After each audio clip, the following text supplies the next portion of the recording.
There is a word that has been used to silence women for centuries, a word that was carved into courtroom records, whispered through village streets, and written on the graves of women who felt too much, knew too much, and refused to shrink. That word is witch, and for most of history it was meant to be a wound, a label designed to make a woman feel dangerous, unwanted, other.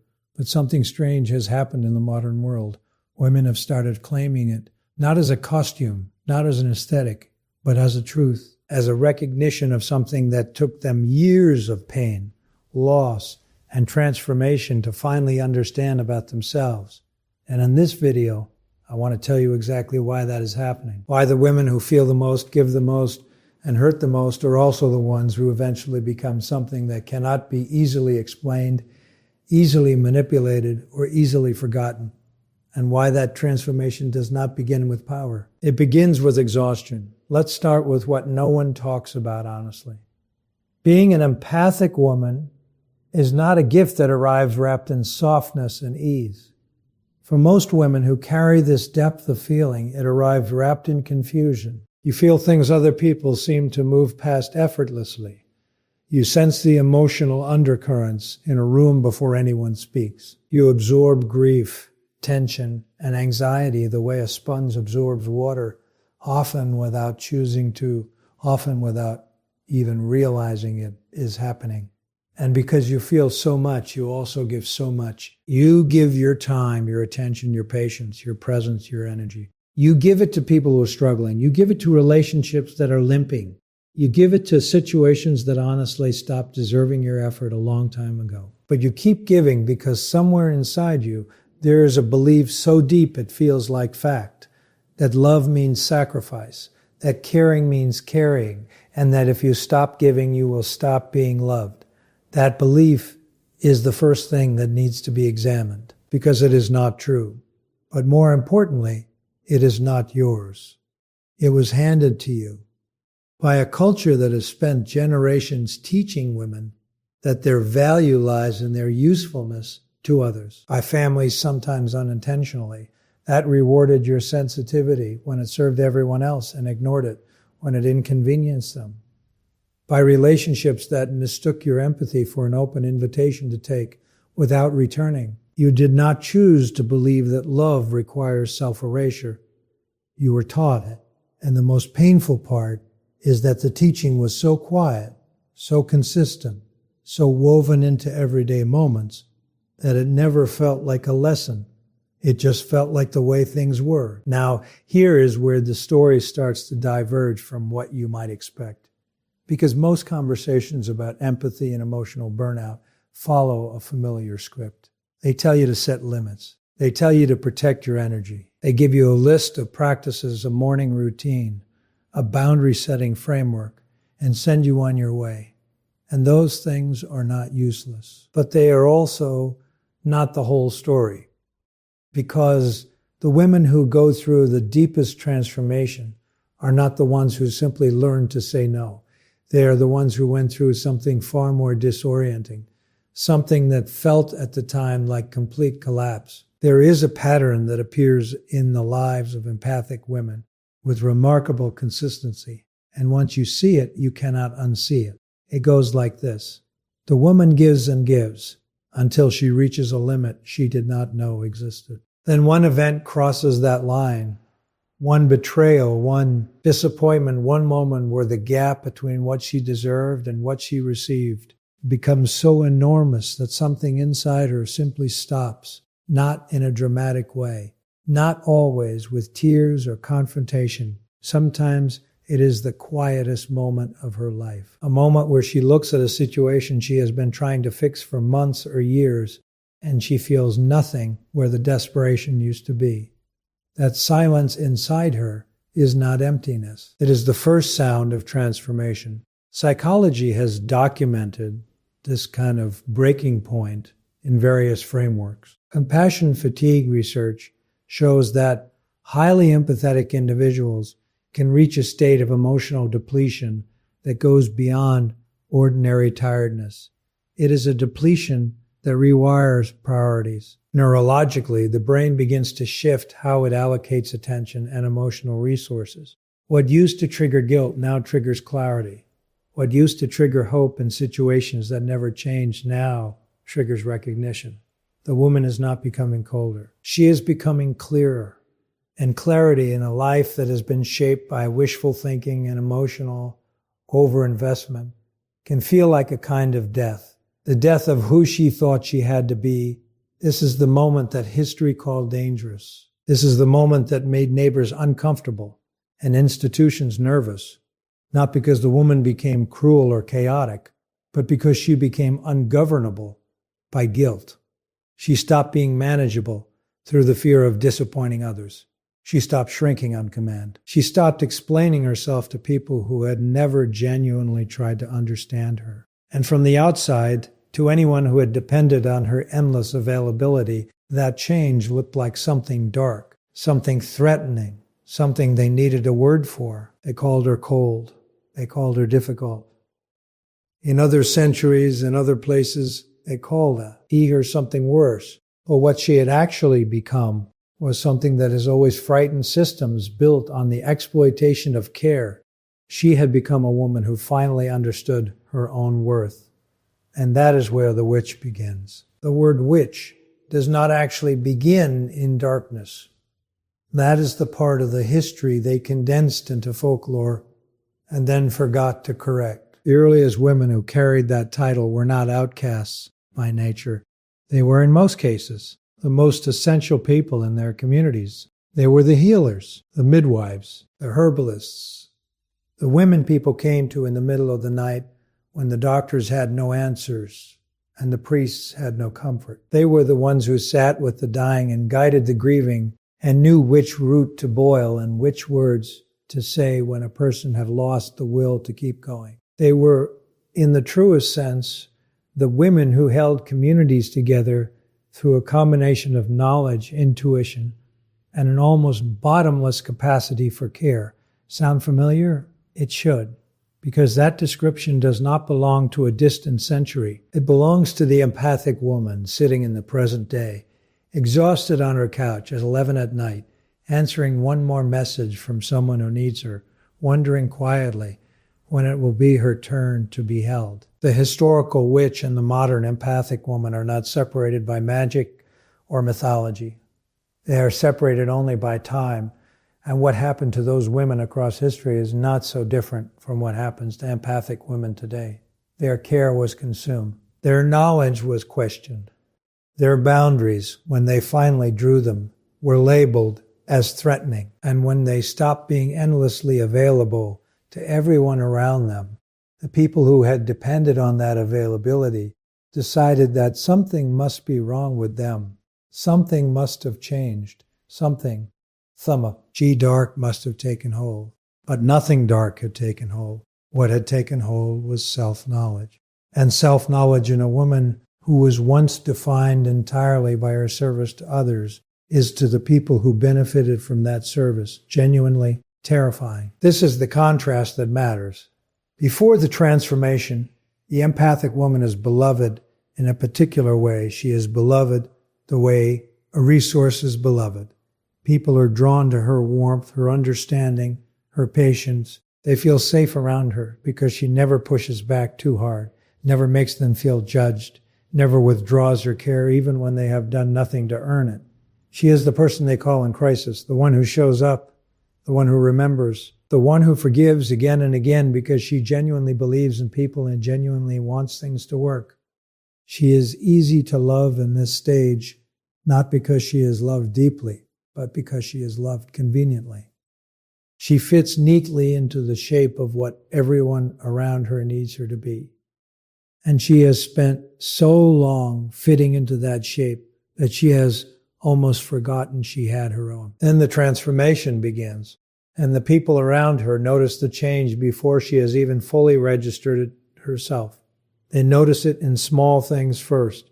She does not respond immediately to messages that once would have pulled her out of whatever she was doing. She does not volunteer explanations for her choices the way she used to. She asks for what she needs directly, without the elaborate softening she once felt was required to make her needs acceptable. She no longer rearranges her own emotional state to accommodate someone else's comfort at the expense of her own truth.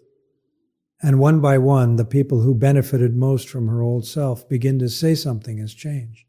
She is different. She is not as warm. She is being selfish. She is becoming cold. They reach for a word that captures their discomfort with her evolution.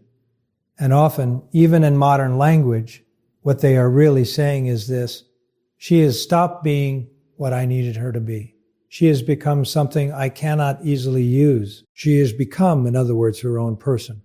Here is what the transformation actually involves at the psychological level.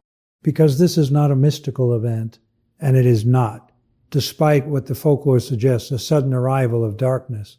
It is a reorganization of the self. For years, sometimes decades, the empathic woman has organized her interior life around others. Her sense of safety has been tied to whether the people around her are okay. Her sense of worth has been tied to how much she gives. Her sense of identity has been tied to being needed, being available, being the one who holds everything together. This is not a character flaw. It is an adaptation. It is what the environment she grew up in required her to become in order to feel loved and to feel safe. But adaptations designed for survival in one environment do not always serve us in the life we are trying to build as adults. And at some point, the psyche reaches a threshold and begins demanding a renegotiation. That renegotiation is not comfortable. It involves grief, real grief, not just for the relationships and situations that have to change, but for the version of herself she has to release. The version who believed that if she was just patient enough, giving enough, understanding enough, things would eventually become reciprocal. That version of her was not foolish. She was hopeful. But hope that is never met with evidence eventually transforms into something else. It transforms into clarity. And in that clarity, she begins to see things she could not afford to see before. She sees which relationships were always transactional, dressed up as closeness. She sees which people valued her presence only when it required nothing from them. She sees the patterns she excused, the red flags she painted green, because she needed so badly to believe in the best version of a person who was consistently showing her a different one. This seeing is what has always been called witchcraft. Not the ability to cast spells, not the ability to communicate with the supernatural, but the ability to perceive clearly without the distortion of wishful thinking, without the fog of performed innocence that keeps people available for exploitation. The witch sees, and what she sees, she cannot unsee. And what she cannot unsee, she can no longer pretend is acceptable.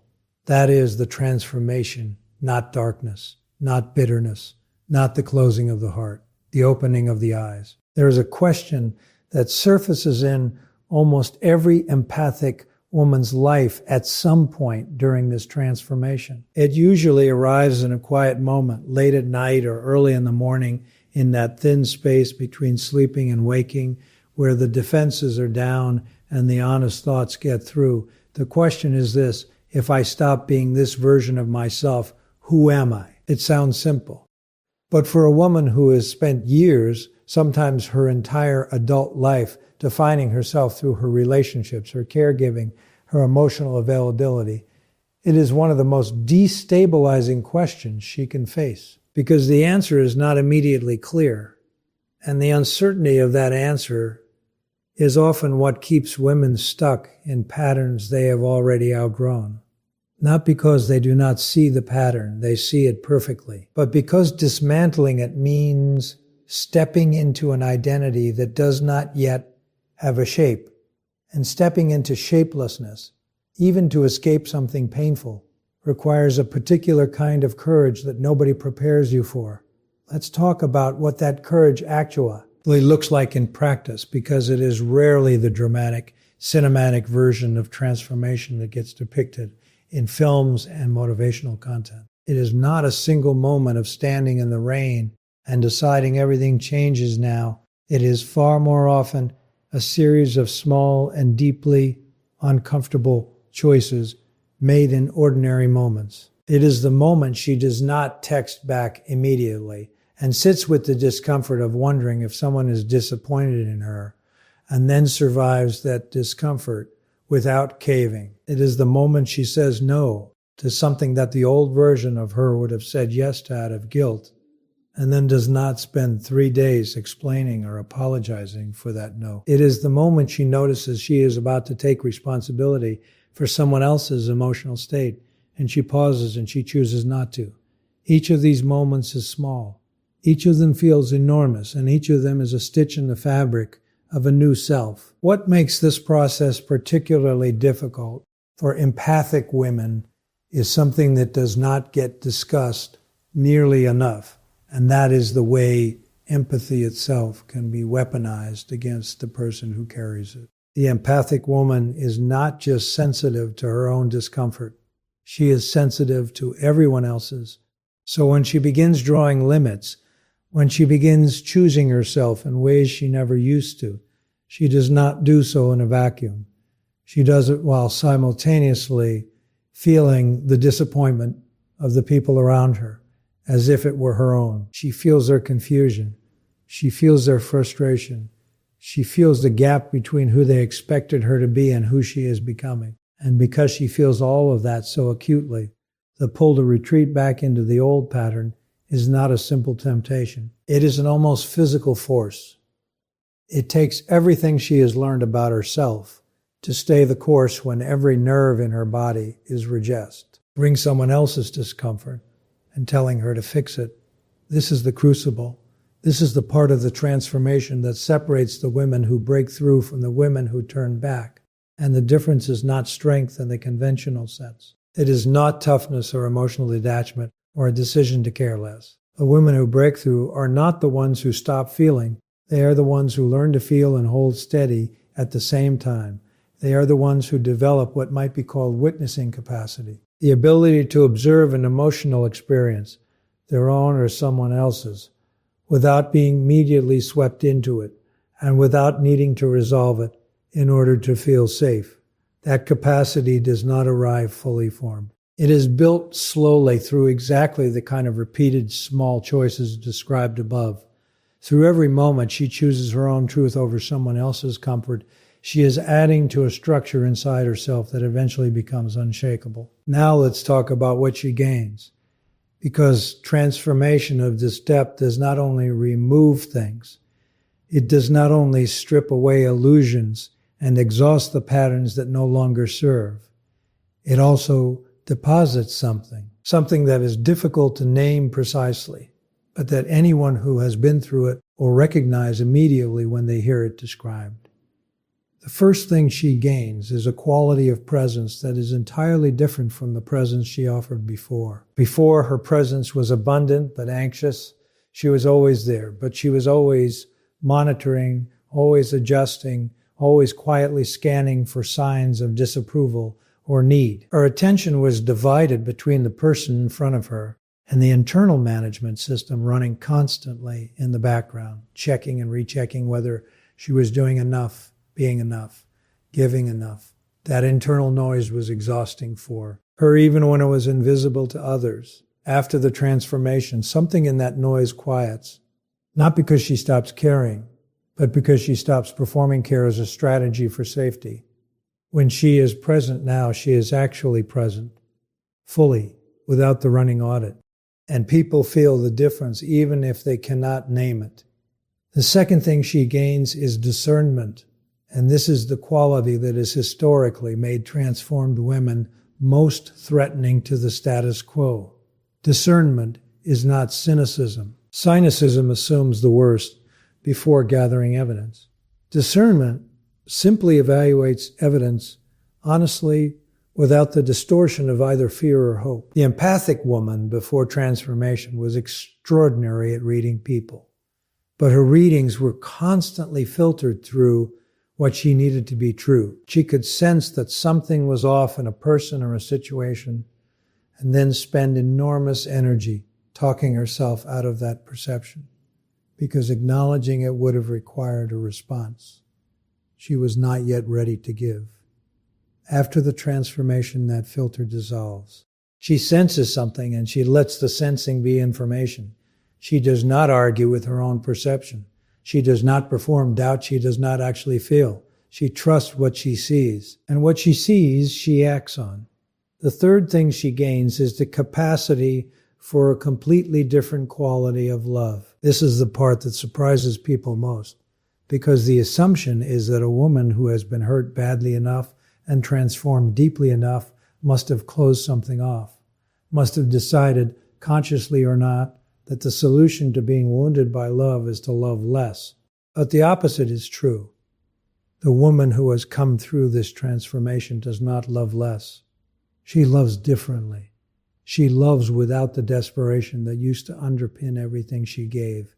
She loves without the sullen contract that said, I give you everything because I need you to stay. She loves from a place of genuine choice rather than fear of loss. And love given from genuine choice is one of the most powerful and rare things one human being can offer another. It does not cling. It does not shrink. It does not quietly resent.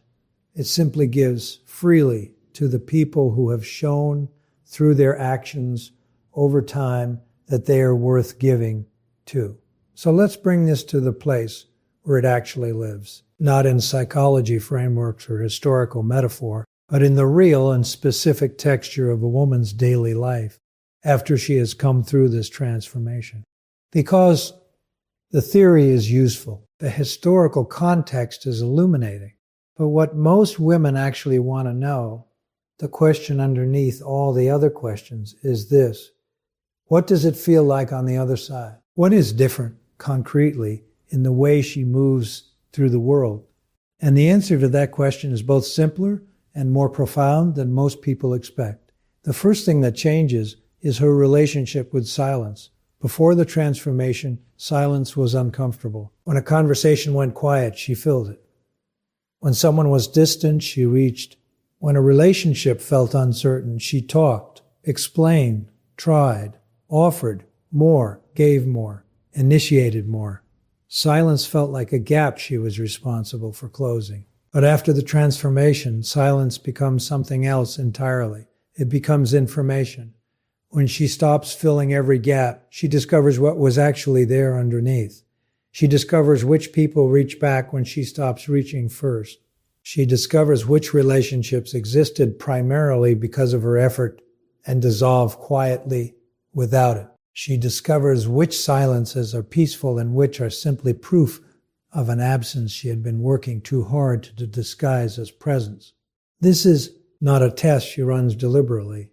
It is simply what happens when a woman stops being afraid of the space between herself and others. The space stops feeling like a threat and starts feeling like clarity.